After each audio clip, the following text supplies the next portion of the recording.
police have now arrived at the home of the man who was killed in Diepsloot last night. Elvis Nyathi died in an alleged mob attack in the area. Authorities are now trying to ascertain the exact circumstances behind the murder. Nyathi's partner told Newzroom that he was attacked and killed in a mob attack incident. 24 people have since been arrested since yesterday's running battles, and with 23 of them being undocumented migrants. Residents are angry about crime in the area and say government inaction and the influx of illegal migrants has made the situation worse. Newzroom Afrika's Ayanda Nyathi and Ziniko Mhlaba are on the ground for us. There you see the two of them.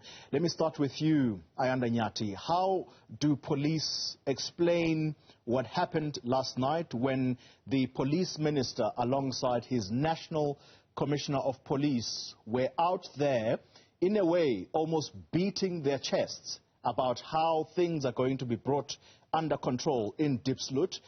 One of the most well-trained teams, the tactical response team, was on the ground, we were told last night, and yet you have had an attack on a foreign national, and now a family of 4 is left without a father.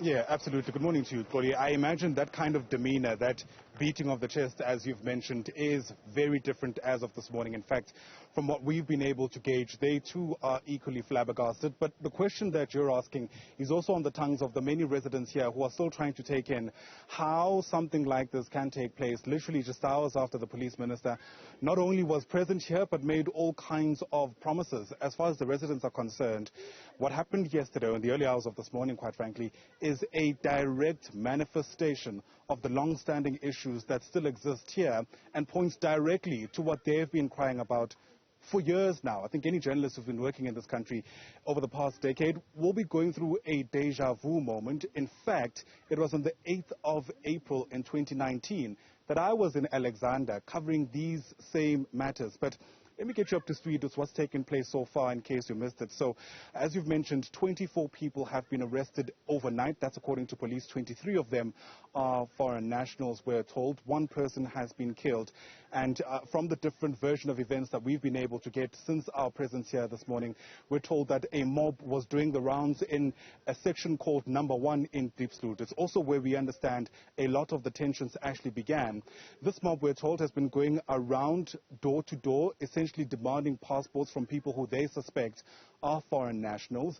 It's unclear how they're ascertaining who is a South African and who isn't. But what we're then told from the now widow of Elvis Nyathi is that she was able to produce her passport, he wasn't, and a whole series of events unfolded, and ultimately we understand that the violence that was part of those events cost him his life.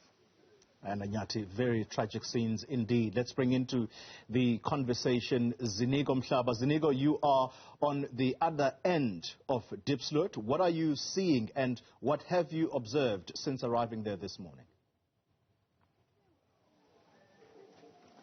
Oliver, on the other side of Diepsloot, well, I can tell you the spirit of fear amongst residents on this side of Diepsloot. You can actually cut it by knife. That's how tense it is. A lot of people here are even scared to start their operations, especially those that are owning business in and around this community. Where I am right now is a chain of shops where we are told that the owners of these shops are mostly people who are coming from other countries such as Zimbabwe, Pakistan, and all other shops. Well, as you can see on the visuals, that all these shops have not been opened. They are locked. As you can see, that the lockers are intact and nothing is happening at all. So you can imagine the amount of money these shop owners are losing over the past 2 days. So this whole block, nothing is happening as far as business operations are concerned. On my right-hand side, the streets, however, have fully opened. Taxis and private cars are able to drive up and down. So back to these shops, Oli, I can tell you right now that some of the shop owners we're speaking to off camera were explaining to us that the past 2 days have been very, very problematic for them because they've not made any money. Instead, they've actually lost stock and profit. This is one of the shops.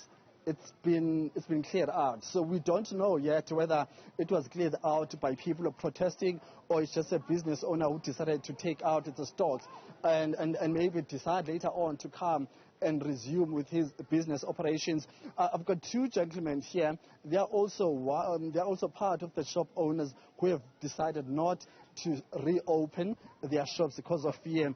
Buffet Sanmonani. Sharp, ngicela nisitshele ukuthi nina lama protest lana affect kanjani, but before sifike lapho ngicela nisitshele ukuthi nina ningobani niphuma kuphi. Mina igama lami nguBethel Ndlovu, ngibuya kwele Zimbabwe. Ngize lapha ngokuzosebenza bakithi, ngiyazisebenza ngokupheka like into ezinjengokudla, amapapa, ama-chips, ngizama ukuziphilela. Manje le ndaba ye-strike bakithi, strike lesi siyasilimaza kakhulu. Siyazama ukuthi sizama ukuziphilisa manje ngendlela okwenzakala ngakhona asikhonde ukuziphilisa. Uyathi usazama ukuthi uyathi uyasebenza sokuqala indaba ye-strike, bayabuya bayamosha, bayathatha everything, bachiya vele ungalalutho. Noma benza njalo basimosha. Manje yenze njalo cabanga imali yokuthi ngiqala ukustuka ngithethe ngoba lokho abakuthethe mahara. Abantu ngiyakhala please ngiyacela indlela yokuthi i-strike ngoba ingabe yenzakala but ibone ukuthi yenzakala njani ngoba thina abanye siyazisebenza bafethu siyazisebenza. Ngiyakuzwa mfethu, futhi ngicela ungitshele wena ukuthi wena uphumaphi, i-strike si-affect kanjani, manizwa ukuthi abantu abangaphandle yibo ababulala abantu and khona obulewe izolo ebusuku, akunithusi lokho, nizizwa kanjani manje izindaba ezinjalo nina manje ukuthi niphila kanjani manje? Mina igama ngulangithoni Ndlovu, ngibuya eZimbabwe, and then mina ngiphila ngokugunda abantu, yabona. So indaba ye-strike imphatha kabuhlungu kakhulu ngoba khona manje asakwazi ukuziphilisa, kuba nzima ukuthi uphile njani uma kune-strike ngoba ungathi uyavula isaluni yakho bekudisturbe, bethatha imchina, bethatha everything, so uyaphila ngani kusasa. Yebo indaba yokubulawa abantu ibuhlungu kakhulu. Ibuhlungu impela kakhulu, siyazi abantu bayabulawa imihla ngemihla, ibuhlungu indaba le isiphatha kubi nathi esingazi ukuthi kuhamba kanjani, yabona. So kuba buhlungu njalo lakithi esiyabe siphila ukuzizamela, maka yabe sokunento enjalo nje i-strike iyabe sisidisturba kakhulu. So mina ngibuya eZimbabwe, ingani ziyabe zibheke mina, everything yabe ibheke mina, so kuyabe sokubuhlungu kakhulu. Asikwazi ukuphila uma kune-strike, siphila nzima kakhulu. Sorry mfethu, nifila safe because uminister cele bekala wathi kuzoba namaphoyisa nokhomishana kanjalo, but nicabanga ukuthi la maphoyisa nina njengabantu bangaphandle unprotected nalo lothemba lokuthi seni safe manje? Yebo bhuti kunjalo, ma kunamaphoyisa ngoba uminister bekicele bekhona lana, sicabanga ukuthi sizaba safe kakhulu ma engafaka amaphoyisa impela bekwazi ukusiprotecta ngendlela ukufanele besiprotecte ngayo. Ngicabanga ukuthi nodlame luzaba ngcono emphakathini, sizakwazi ukuphila kahle kasi impela kakhulu ba. Sure, ngiyabonga bafethu. Yeah, very, very sad sentiments there, Xoli, coming from two Zimbabwe nationals who are here in South Africa.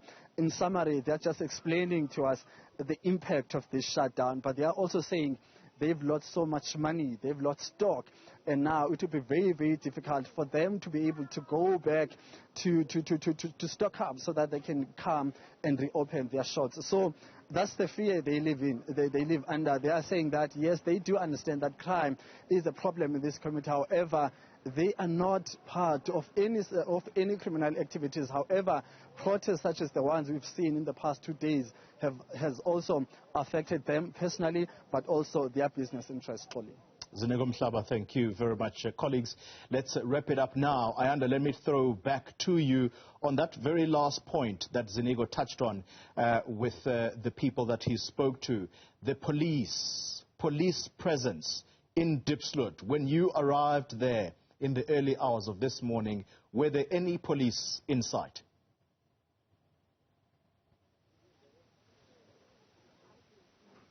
In fact, Koli, we were able to spot about 3 Nyalas from the first minute of our arrival here. Granted, it was within the vicinity of the police station itself. We were then told that those were the officials who were on duty throughout the night, and they were making way for some of their colleagues who are set to take over from this morning. Outside of the officials who actually arrived at the home of Elvis Nyathi, who we now know is the man who was killed in the early hours of this morning, I haven't really been able to see any kind of patrols taking place along the streets of Diepsloot itself. And, you know, I imagine this is what residents are going to be looking out for, especially given what's taken place just hours after the police minister was here. But insofar as Begitgele's own promises, he gave an undertaking that 16 additional vans to the 6 that were already in operation would be deployed to this community. They come from the TRT unit, the public order policing unit, as well as from national intelligence. And of course, to your initial question, I guess the discussion now is, with all that bolstering of capacity, how was something like what took place in the early hours of this morning actually even allowed to happen? That's my colleague Ayanda Nyathi alongside Ziniko Mhlaba. Thank you very much for this update.